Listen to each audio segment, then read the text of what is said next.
Hi friends, அஸ்ஸலாமு அலைக்கும். Welcome to இந்த கிச்சன் குயின் ஆயிஷா.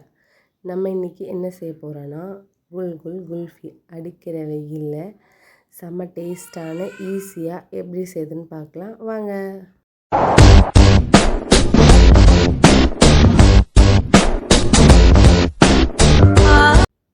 அதுக்கு தேவையான பொருட்கள் மில்க், அதுக்கப்புறம் பாதாம் பவுடர், ஃப்ரெஷ் க்ரீம்,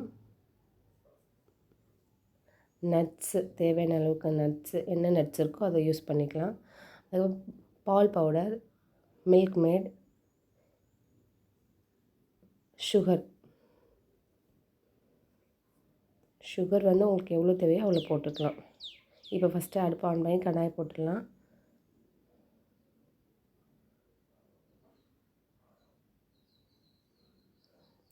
பாலில் வந்து தண்ணி மிக்ஸ் பண்ணாமல் பால் அப்படியே காய்ச்சி எடுக்கணும். தண்ணி போட்டிங்கன்னா குல்ஃபி நம்ம மோல்டை ஊற்றும் போது தண்ணியாகவே இருக்கும், கட்டியே ஆகாது. அதனால தான் திக் பால் வாங்கி அதில் செஞ்சால் நல்லாயிருக்கும்.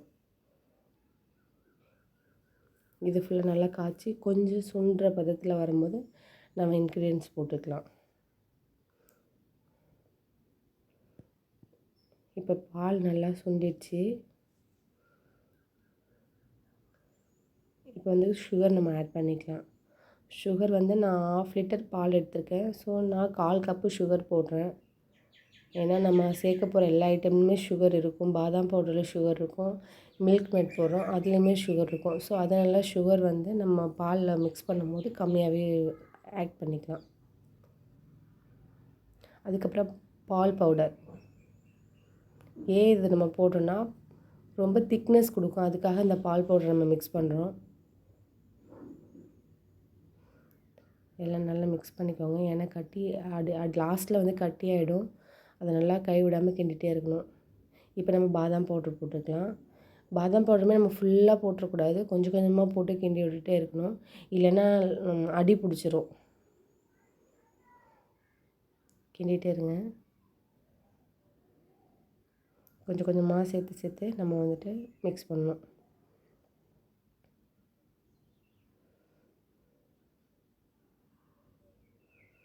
நம்ம கடையில் வாங்கி சாப்பிட்றத விட இது ரொம்ப டேஸ்ட்டாக இருக்கும். இந்த குல்ஃபி நீங்கள் வீட்டிலே நம்மளோட பசங்களுக்கு செஞ்சு கொடுக்கலாம். கடையில் கூட அன்ஹெல்த்தியாக இருக்கும். அவங்க எப்படி செய்கிறாங்க, என்ன போடுறாங்கன்னு நமக்கு தெரியாது. ஆனால் நம்ம வீட்டில் இது மாதிரி செஞ்சு கொடுக்கும்போது பசங்களும் விரும்பி சாப்பிடுவாங்க. ஃபுல்லாக எல்லாத்தையும் போட்டு மிக்ஸ் பண்ணிட வேண்டியதுதான்.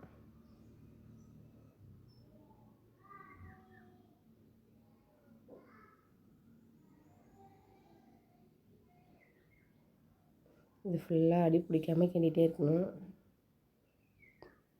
இப்போ என்ன பண்ணலான்னா இந்த டைமில் நம்ம ஃப்ரெஷ் க்ரீம் ஆட் பண்ணிக்கலாம். நான் என்ன ஃப்ரெஷ் க்ரீம் யூஸ் பண்ணேன்னா அமுல் ஃப்ரெஷ் க்ரீம் யூஸ் பண்ணேன். ஏன்னா கொஞ்சம் இது நல்லா இருக்கும். உங்கள்கிட்ட எது கிடைக்குதோ உங்களுக்கு எது கிடைக்குதோ அதை யூஸ் பண்ணிக்கோங்க. ஏன்னா இது போட்டால் நல்லா திக்னஸாக இருக்கும், நல்லாயிருக்கும். ஃபுல்லாக மிக்ஸ் பண்ணிவிடுங்க. அதுக்கப்புறம் நம்ம சுகர் கண்டென்ட்காக மில்க் மேட் யூஸ் பண்ணலாம். மில்க் மேட் வந்து நல்லா டேஸ்ட் கொடுக்கும், நல்லா ஸ்வீட்டாகவும் இருக்கும். நீங்கள் செய்கிற எல்லா ஸ்வீட்டுமே மில்க் மேட் யூஸ் பண்ணி பாருங்கள், செம்ம டேஸ்ட்டாக இருக்கும். இது ஃபுல்லாக நல்லா மிக்ஸ் பண்ணிவிடுங்க. ஃபுல்லாக மிக்ஸ் பண்ணதுக்கப்புறம் நம்ம லாஸ்ட்டில் நட்ஸ் யூஸ் பண்ணிக்கலாம். நட்ஸு நம்மக்கிட்ட என்ன இருக்கோ அதை போட்டுக்கலாம். முந்திரி, பாதாம், பிஸ்தா. என்கிட்ட பிஸ்தா எல்லாம் முந்திரியும் பாதாம் தான் இருக்குது, நான் அதை போடுறேன். ஃபுல்லாக நல்லா மிக்ஸ் பண்ணிவிடுங்க. அவ்வளோதான். இது மிக்ஸ் பண்ணதுக்கப்புறம் நல்லா ஆற வச்சுட்டு ஃப்ரிட்ஜில் வந்து நம்ம ஃப்ரீசரில் வைக்கலாம். ஒரு 3 ஹவர்ஸ்க்கு அப்புறம் நம்ம எடுத்து பார்த்தோன்னா நமக்கு தேவையான குல்ஃபி நமக்கு கிடச்சிரும். என்கிட்ட குல்ஃபி மூடு இல்லை, ஸோ அதனால் நான் ஒரு கிளாஸ் பவுலில் ஊற்ற போகிறேன். இப்போ நல்லா ஆறிடுச்சு. நல்லா ஆற விட்டதுக்கப்புறம் தான் ஃப்ரீசரில் வைக்கணும். நீங்கள் சூடோடு நீங்கள் ஃப்ரீசரில் வச்சிங்கன்னா அது வந்து கட்டியாக ஆகாது, அப்படியே தண்ணியாகவே இருக்கும். அது நல்லா ஆற வச்சதுக்கப்புறம் ஃப்ரீசரில் வச்சுருங்க. இப்போ என்ன பண்ணலான்னா நல்லா ஆறிடுச்சு.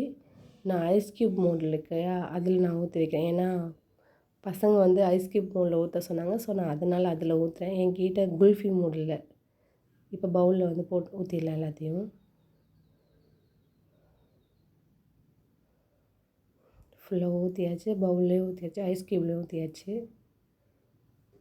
இப்போ நம்ம ஃப்ரீசரில் வச்சிடலாம். ஃப்ரீசரில் வச்சு எடுத்து பார்க்கலாம்.